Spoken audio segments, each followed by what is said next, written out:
Welcome to SRUC Barony's virtual event for Student Support Services. Hello, my name's Alex Reynolds. I'm the Academic Manager here at the Barony Campus within the South and West Faculty, and I oversee student support. And shortly, you'll be meeting all my colleagues who make up the team here and look after you when you're a student. But first, what I'd like to do is give you a bit of a tour around the campus. So here's a video for you to just watch.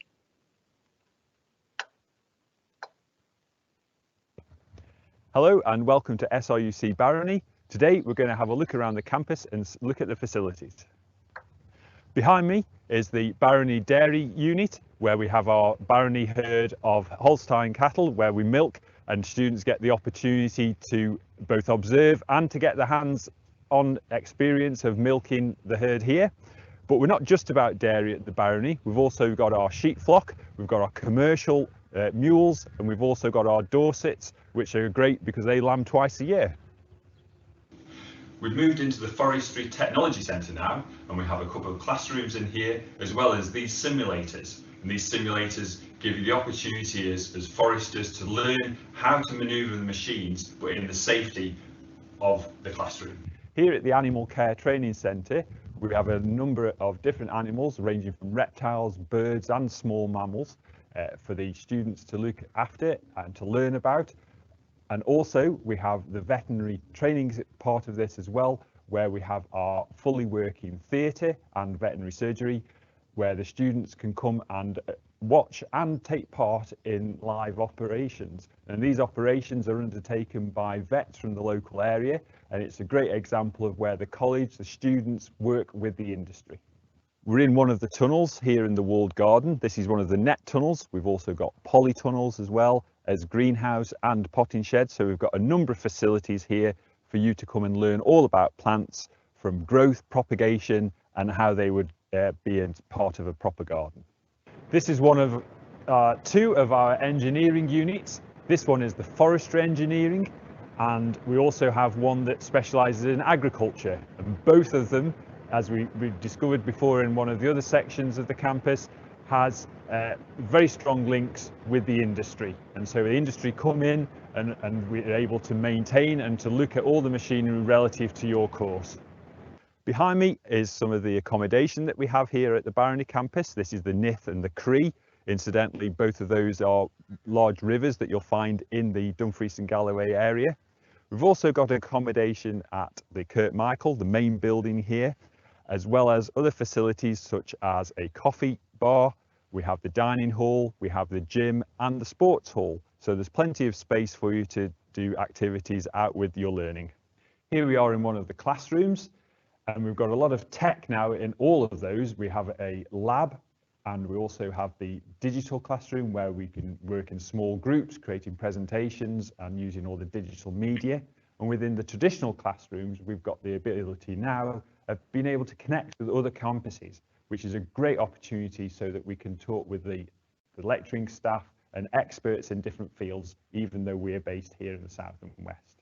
This is our equine unit, and we have stabling for horses, and we've also got our outdoor arena.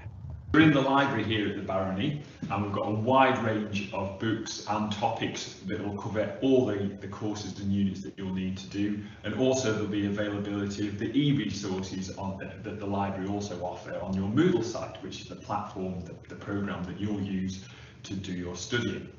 Unfortunately, we can't have face-to-face open days this year, but I hope that this video has given you a good insight into the facilities that we have here at the Barony.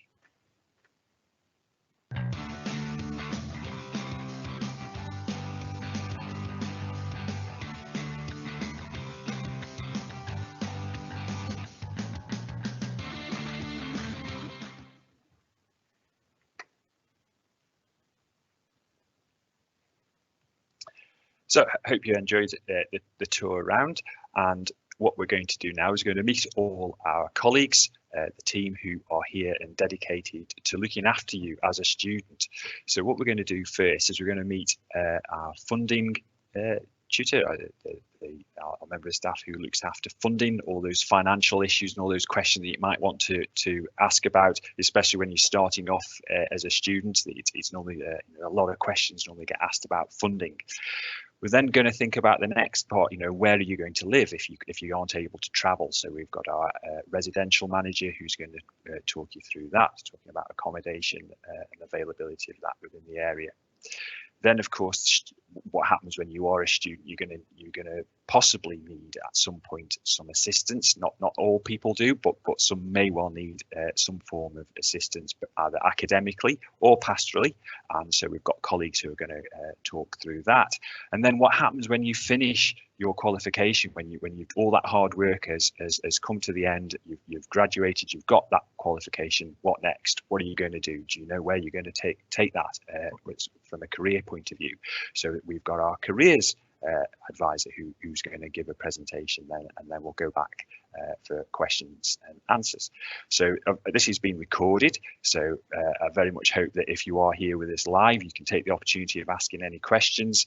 For those of you who are watching this as a recording, then obviously those questions will be there to be answered, and of course there's contact details for you to get in touch.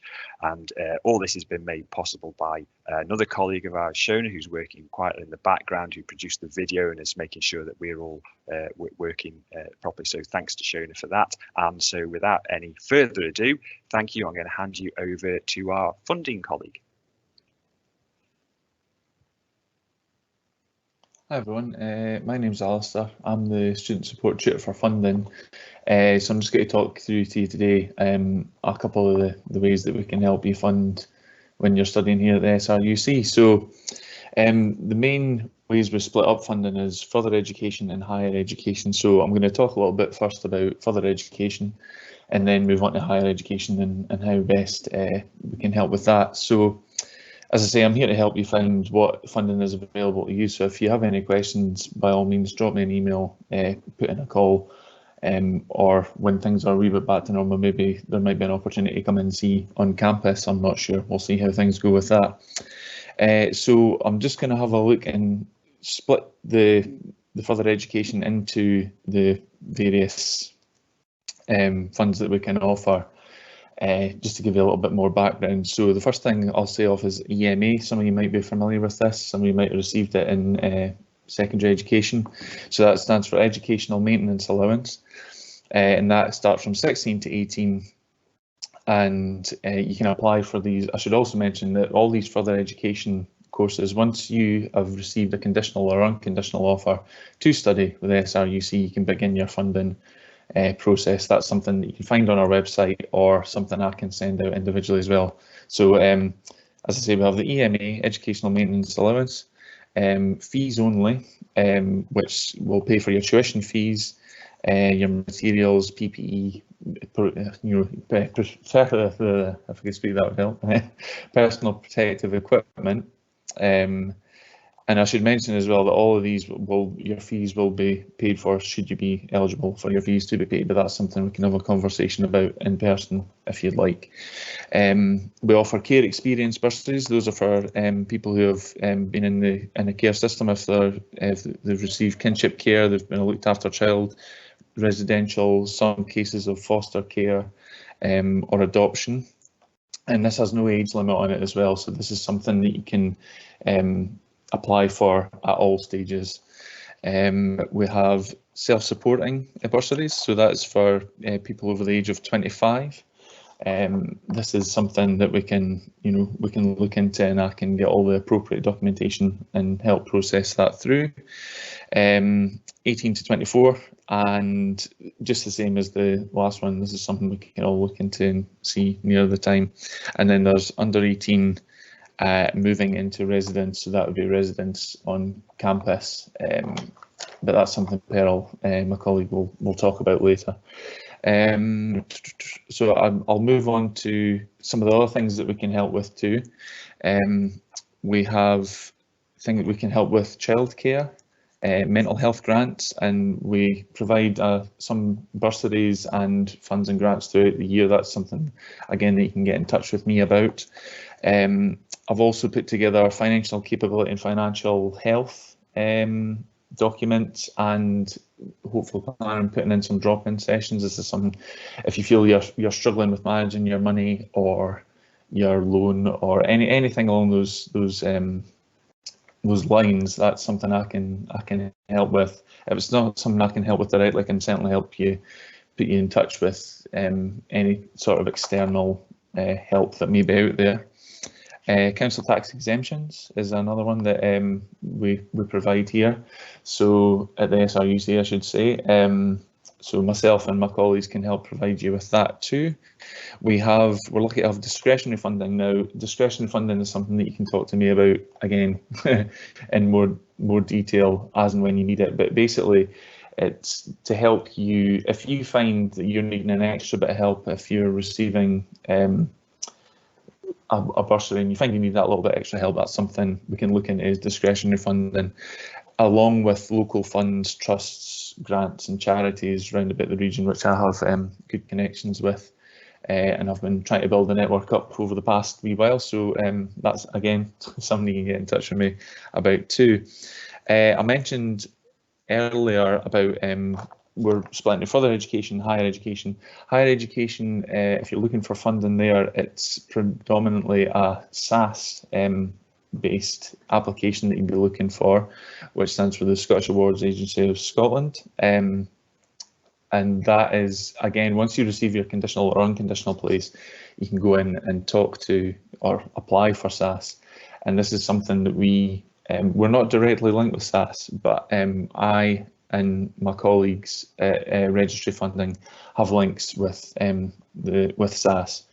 And I should mention, if you're coming from studying abroad, obviously we have things to deal with that, and from the rest of the UK. Again, get in touch would be the best way to help any queries or questions that you may have.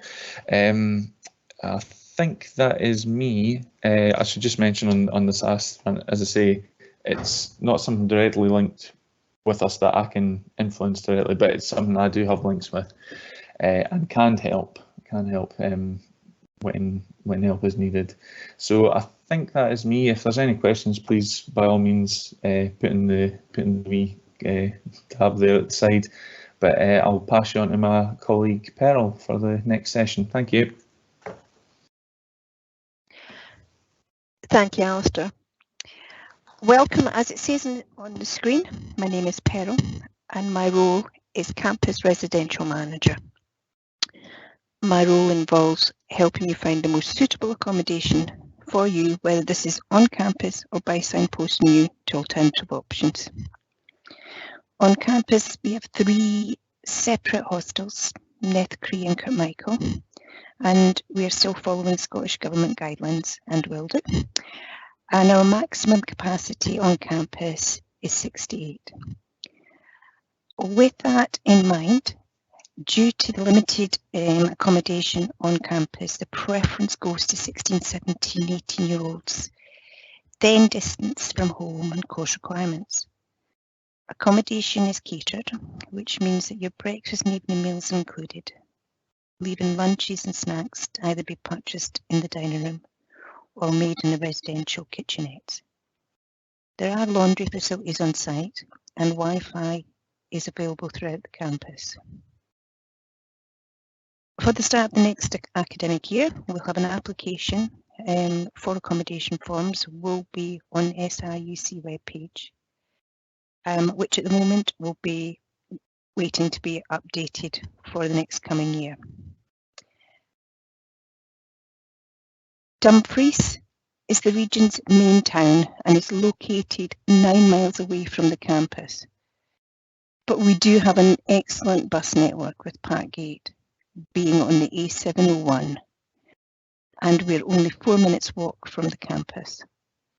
The main route between Dumfries and Glasgow passes the college, with the X74 bus passing hourly during the week and every 2 hours on a Sunday. Dumfries is a town that welcomes students.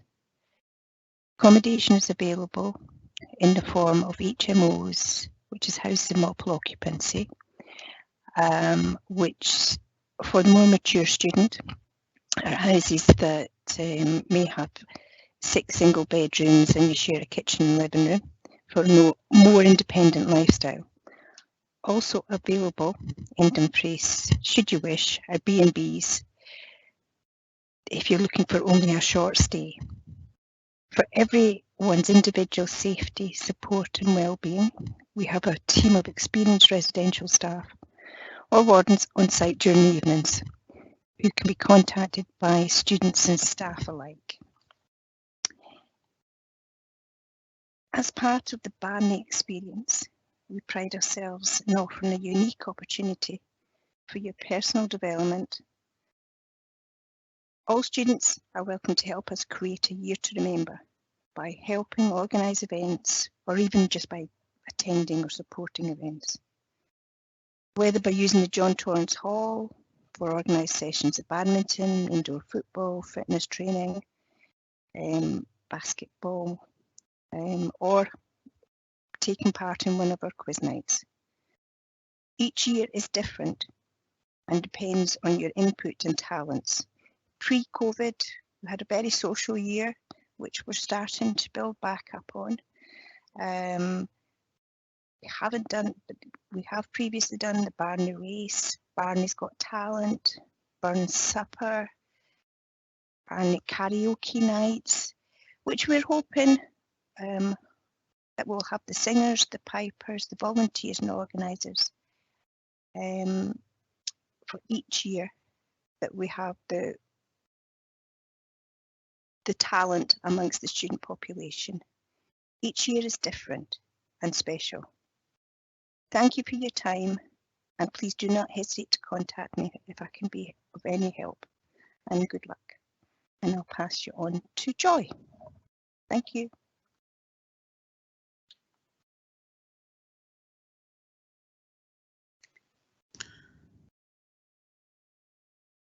Hi, actually it's Ruth, but never mind. Hope that's not a disappointment to you. My name is Ruth and I am the pastoral support tutor at the Barony, and that means that I am here to support you if you are feeling anxious or stressed or maybe a little bit overwhelmed with everything that's going on, because that can feel, it can all feel a little bit difficult sometimes when you come here, particularly if it's new and you get lots of assessments or lots of work, or you're just not sure what you're doing, and so I'm here to support you with that. If your mental health, maybe you've had mental health problems before, or maybe you just feel you're just struggling with life in general, and if it's affecting your studies, then I'm here to support you with that. If you are care experienced, like Alistair was talking about, I can make sure that you're getting all the support that you are entitled to, and I can again just make sure that I'm here for you and make sure that I can provide just that little extra listening ear for you. If you're a carer as well, I would be quite happy to support you with that, because obviously I can appreciate that being a carer can be quite hard work on top of having your studies as well. And just generally being somebody that you can talk to and that can help you out and just give you that space to vent to. And that space just to moan to, because I'm not connected to your studies. I don't have anything to do with that at all, and it just gives you that sort of freedom to talk to somebody who isn't connected at all. I would also say that if you have had COVID, I know you don't have to tell us if you've had COVID, but equally COVID can sometimes make you feel a little bit tired, a little bit kind of not able to think clearly, and it can be a struggle to recover from COVID afterwards. So if you need help with that, then it's a good idea to let us know, okay? And really that's about it. It's basically my role is to support you to be successful. So if you're struggling with any part of that, then give me a shout, and I'm here to sort of try and help you with that. And if necessary, if I can't help you with it, then we can refer you to a counsellor, or we can refer you to somebody called Together All, and that's something you can do online, so that you don't necessarily need me. So I'm basically here to help you with all of that. So I will now pass you on to Joy, and she will tell you all about what she does.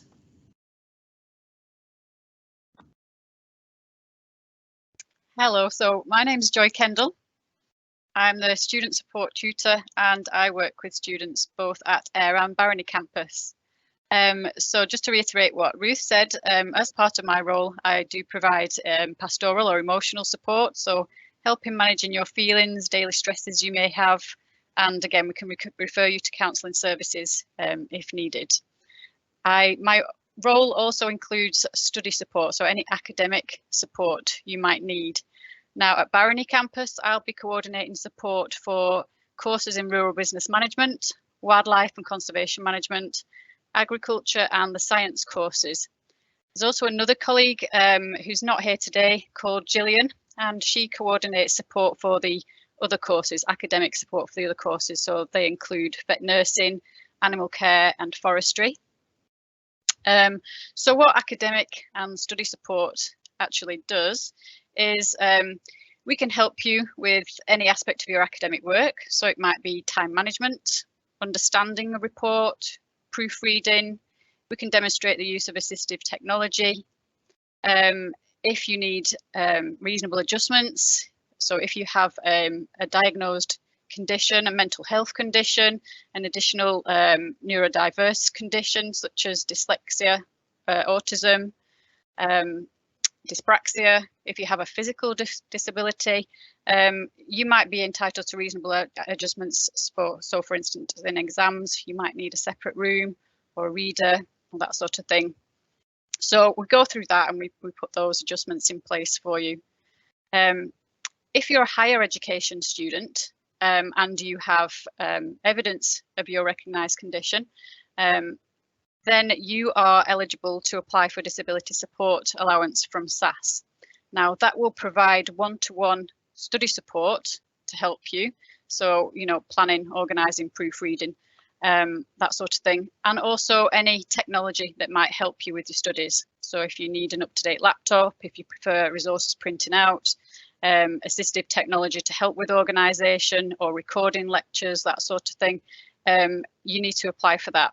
So the earlier you do that, the better, because that process does take some time. So if you know you have an unconditional place, then contact study support, because you will need some assistance with the disability support application, and we can get onto that as soon as possible.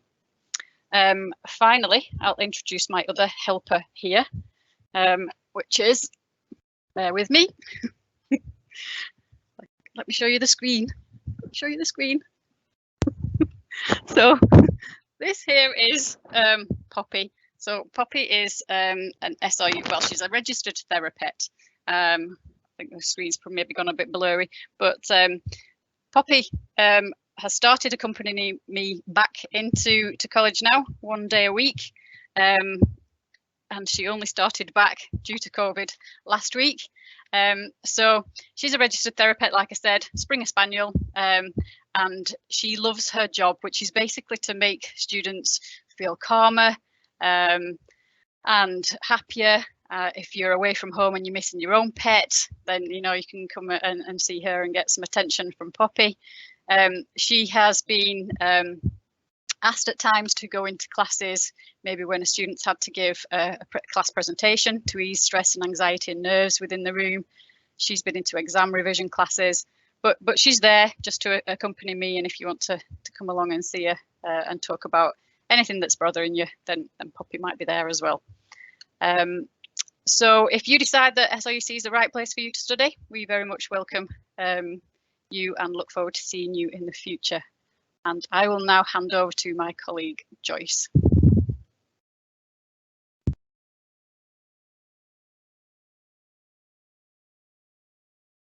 Good morning, everyone.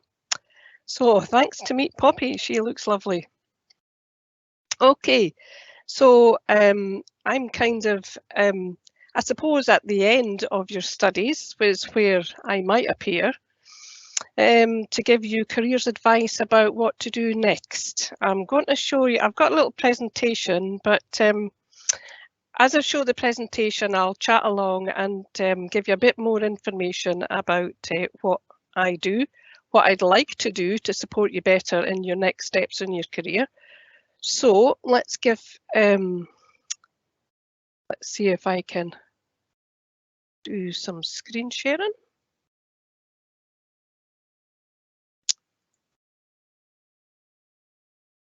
Let's hope this comes up. Here we go. There we are. Right, slideshow from beginning. There we go. Okay, dokie. Right, so careers advice and support at the SRU Barony. So what's it for? Okay, so at the moment you're thinking about starting a course, and you've had an idea of what you'd like to do in the future. Why, you will have a good idea of what you think you would like to do. But it might be something that you're applying for this course because it's something that you're interested in, and that's fantastic, because if you're not interested in doing something, well, what's the point? You might be undecided, maybe trying a course and see if you like it, or you'd be leaving your options open. So whatever it is, it's important to think about the next step after college, and that's where I come in. So what can I offer? So one of the most important things would be one-to-one advice appointments. And I'll give you some details at the end where you can get a hold of me for that. I can also do group workshops, and that will be in careers and employability skills.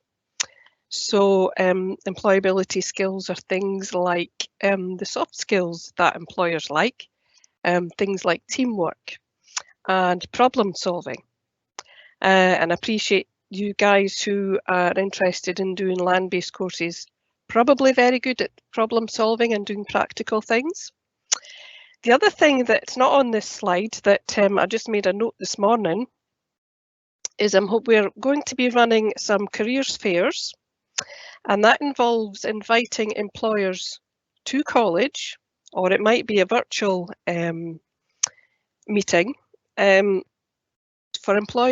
you to meet employers, so you can have a chat about what the latest opportunities are available, what skills they're looking for, what qualifications they're looking for, and it gives you an idea of all the other job opportunities that are available. So that's something I'm looking into at the moment. So this is where you can get a hold of me. There's an email address. Once you start college, you'll be able to get access to Teams. Now you'll see on the screen there something called Moodle. That's something that we use. It's a learning platform that we use at college. And on Moodle, there's lots of Meet the Team tab on careers, and you will see lots of resources that you can use to help you get started on thinking about your career. So I'll just stop sharing the screen there. There we go. So that's me. Just a little background about me. I've been doing careers employability for a couple of years now. I've also got pets, but I would love to meet Poppy. I've got cat, dog, and I keep chickens as well. And I've also started beekeeping. So there's always different skills and opportunities, whatever you want to do. So, and the other thing that I've also made a wee note here, this morning there's a website called Dumfries and Galloway What's On. It's a little information website. It's not little, it's very, very good actually. But funnily enough, that website is run by two farmers. So these guys have diversified into online to make just, well, I think it's partly a service that they thought they could provide for the local community, but it's kind of mushroomed from there. And it's something that they run, and it's really fantastic. And I will recommend you guys who are not from Dumfries and Galloway, even if you are and you haven't looked yet, have a look on their website, because there's loads of information there about local things that are on, local information. They've also got a job section. So I think that's all for me today, and I wish you luck and hope to see you next year. I'm now going to hand back to my colleague Alex to sum up and finish off for us today. So thank you for listening, folks.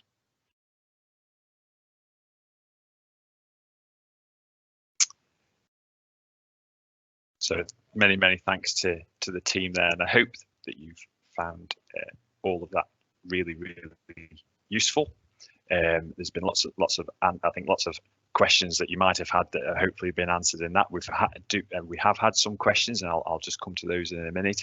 You know, this is a really exciting time for people when they're thinking about their next step after school. And it's also quite a worrying time as well, both for you as the person who's going to be going to college. Hopefully, this might have encouraged you to really want to come to SIUC Barony, but also for those that you live with, for your family, and sometimes even your friends as well. So hopefully they've all found this of use, and obviously you can share this with them as well. You can watch it again. As I say, it's being recorded. So while we were presenting, we have had a few questions, and in some way they have been answered. But what I do want to know is what I want to do is really want to make sure that you have heard everything that you need to hear, and you've got all the information, because that's really key to ensure that you get the very best experience here. It's not just about the learning, it's about that whole thing. That I hope that you got that message as we went through, that the learning experience that you're going to go through, however old you are, whether you're leaving school or mature student coming back, it's not just about that academic learning, it's about the whole thing of you developing as a person, so that you can take those skills back out into the workplace. So there's been a question asking about people who have what we call sort of unseen disabilities, where AHDB, for example, and autism, and how are you looked after. Now, what I'm going to do is I'm going to go back to one of my colleagues and ask them to jump in. But just to reassure everybody, for anything at all, some of you may not need any support. Some of you might think that you never need any support. You just never know. It's something that none of us can gauge for. But what I can tell you is that any support that you get with us here is dealt with in a sensitive and confidential manner. Now, confidential does not mean that we don't talk sometimes with somebody, with another colleague, but it is done in a confidential and discreet manner, because we need the best possible people to deal with particular instances. So I just want to get that over. And so things like ADHD and autism. Joy, can I go to you, because there is a cross there between it being a pastoral issue and also an academic one. So do you mind if I jump back to you, please, and ask you just to cover how things work if you have those when you're there, please? That's fine. So in disclosing any sort of disability or additional need, the earlier the better, really, and there's various ways that you can do that. So you can put it on your application form, you can put it on a support form once you've actually started to enrol, or you could disclose information at any time throughout the course. If you're a further education student, support is slightly different in that it tends to be within the class, and then you can have separate, or if you need it within the class, you can have it within the class, and then you can have separate study support individually if needed, with one of the tutors. And like Alex said, it can be discreet. You don't have to be singled out, as you might have had experience in the past. So on disclosing an additional need, a student support tutor would be in touch with you, either phone, in person, online, in Teams, whatever suits you best. And we would go through your additional need, whatever that may be. We would start a personal support plan, find out what reasonable adjustments that you would need to study successfully, and we will put that into place. We do then inform tutors, so they're aware of any additional adjustments that you need within the classroom. But again, you're not singled out. It's not, you're not made to feel like you're different in any way. So that's how we would do things. If you're a higher education student, then we would request evidence of your disability or additional need as well, because that would be needed for SAS to apply for the disabled support, student support allowance, and we would fill in that form with you. Again, through the summer, ideally, if you're starting next academic year, because then support can be in place from the start of your course. and technology and so on awarded. Okay. Thanks, Joy, and I hope that's helped with that. We've been talking about the experience and being part of the Barony family, the SLUC Barony family, and there's a question asking about how many students are there typically in a year. Well, just to remind people, and if you haven't been able to get to one of the other virtual events yet, specific to your course, I recommend that you do so. And we've got a wide range of students here now. And I said it was an exciting time for you guys thinking about coming to college. It's an exciting time for us here as well, because the Barony now is seeing students that are work-based learners. In fact, we have schools as well, and I'll come to that in a minute because there's a question about age. So we work with the schools with particular courses. We have work-based learners, so those are people that are working out in the industry for quite a lot of the time, then come onto campus to do specific courses. We've then got our full-time courses, which range from NC in so many areas, as I've said, and we've got students right the way up now into what we call postgraduate and MSc, master's qualifications, and PhD, doing doctorates. So how many does that equate to in reality? Well, the last count on the paperwork that I got through, because I, as I say, oversee that, and it comes through, and it was telling me around 480. Now that doesn't mean we have 480 at one time, and that doesn't include all the other sort of online as well. So this community is growing and growing, which you are going to be part of. Any one time on campus, there can be well over 100 students that you can be part of that student community. And also just a reminder that once you leave, you are still part of that student community. You become an alumni.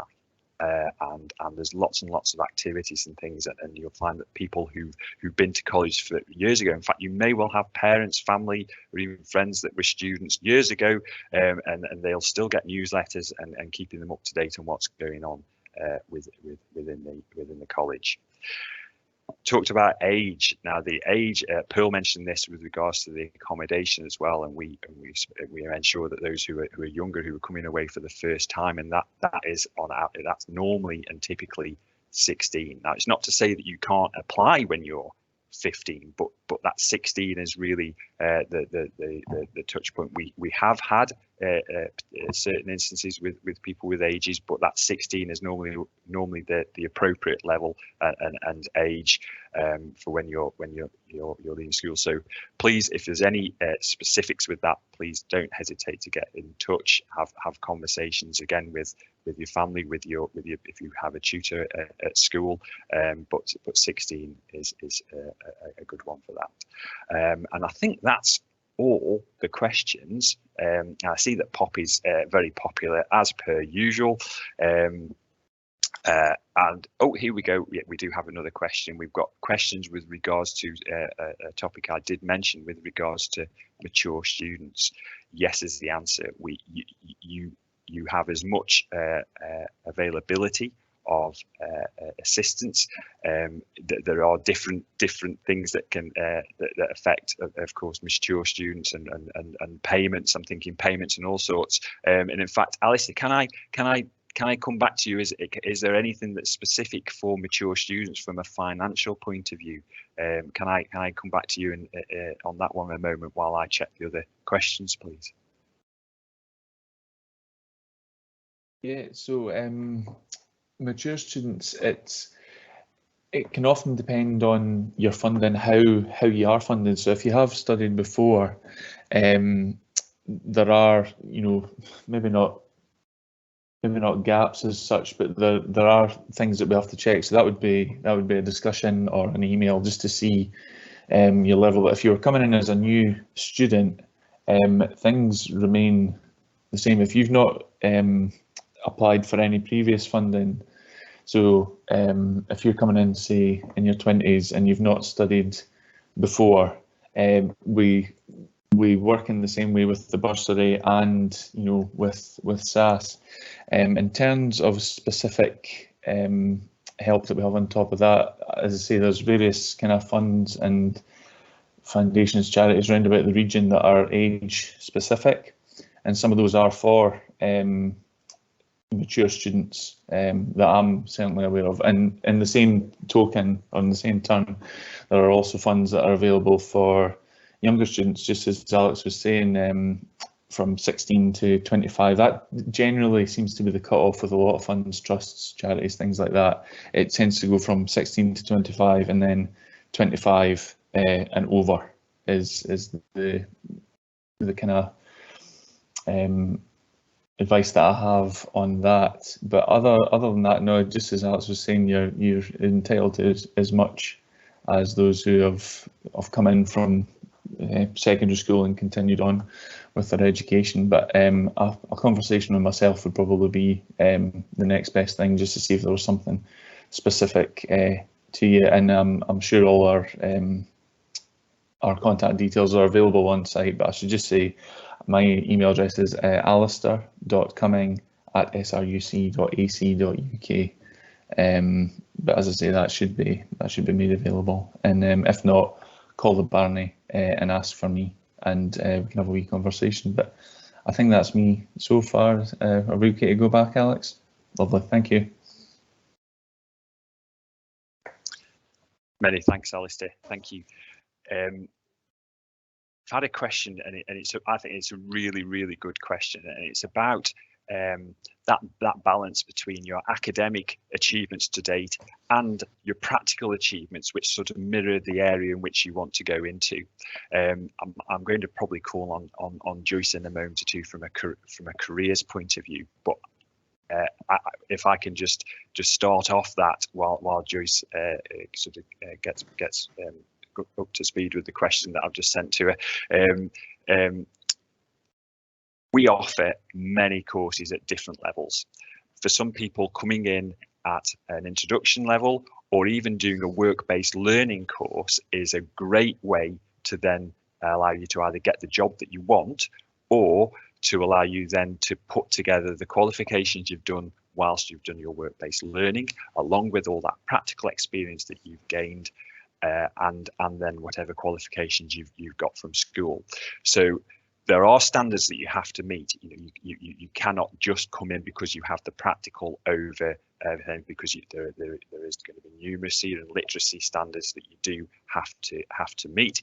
However, there are more than one way of being able to progress through that academic and qualification ladder, and that's something that within SRUC we pride ourselves within those land-based qualifications, because experience and being able to do the tasks as well as being able to write about them and be qualified them in is absolutely vital, and we've followed industry with that. In the industry, the jobs that you wanted to go into say that that's what they want.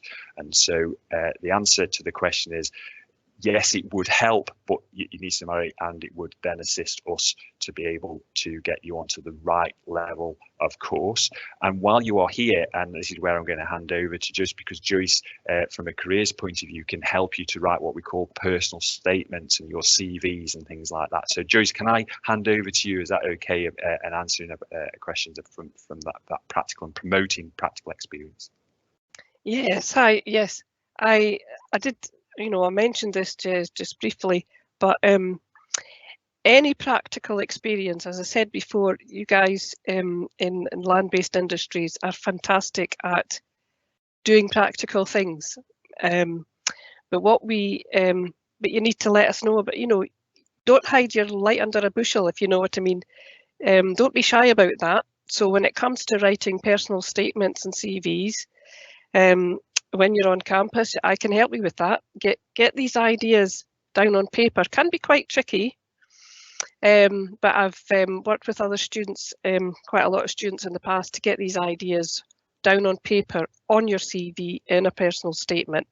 I've had to do it numerous times for myself, so I know the process in my own head, how I do it, but I can pass on tips and hints on how to do that and to get you started. There's nothing worse than a blank sheet of paper, is there? But I've got little tools that we can use to get those ideas down. But don't forget them, your practical experience, everything you've done. You can get on a cod bike and check cows and things like that. Let's hear about it. I see that, I don't know, would you mind, Alex? I've just noticed another question here from Barry. Is that all right? Is there someone who could advise and assist a mature student looking to return to education and change career? Before you come to college, if you're thinking about it, there is the Scottish Development, the SDS, Skills Development Scotland. You can approach them. There's a website. You can make a contact with them, and they're the outside agencies that I'm hoping to work a little bit with in the future, who can advise you what your next steps are if you haven't started college yet. So that's a pointer for that one. Was that okay, Alex? Yes, thanks. So I think that's it. Okay, I'll pass you back to Alex. Great, thanks, Stuart. And yeah, that's sort of a really good example in where we here work alongside other agencies that do specific tasks, just like in the video where we were showing that we have industry coming in, whether it's from the vet side and the engineering and across the board. We're dealing with working with the industry so that you are ready to go out into those particular workplaces. I've got one last question that's been asked, and we're not far off hitting the hour, and we'll be calling it a day then. But this last question is regarding courses, and it's can you apply for more than one course? So if I'm very quickly sort of split that, there's sort of two parts to that question.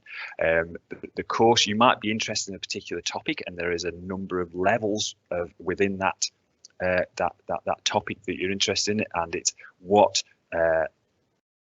level should you be at? Now that's something for you to have a conversation at school to make sure that you're working towards the right level, to use our prospectus to see what the entry requirements are at that particular level, and also to come along to events like this and to go to the subject specific dates, so that you can really be well informed in terms of what level you would be able to enter. Now, if it's a couple of or a number of courses that might be slightly similar but slightly different, and you're not sure which one to go for, again, please use the information that we have. There's the prospectus, there's the open online and the website, of course. The website's got a wealth of information on there, and there's also contact details to talk to the relative people who teach those subjects. And but yes is the answer in terms of you can apply for more than one course and then decide which one you're going to opt into later on. So at least then you know that you've got a place, because sometimes on certain courses numbers are limited, and it would be a shame for you to find that you were on a waiting list because you hadn't got into that application because we'd hit our cap. So a great idea. Yeah, have a look at that. But please use all that information, and then it'll give you probably the most informed decision to start with. But I wish you all very well with whichever of the courses that you choose to apply for.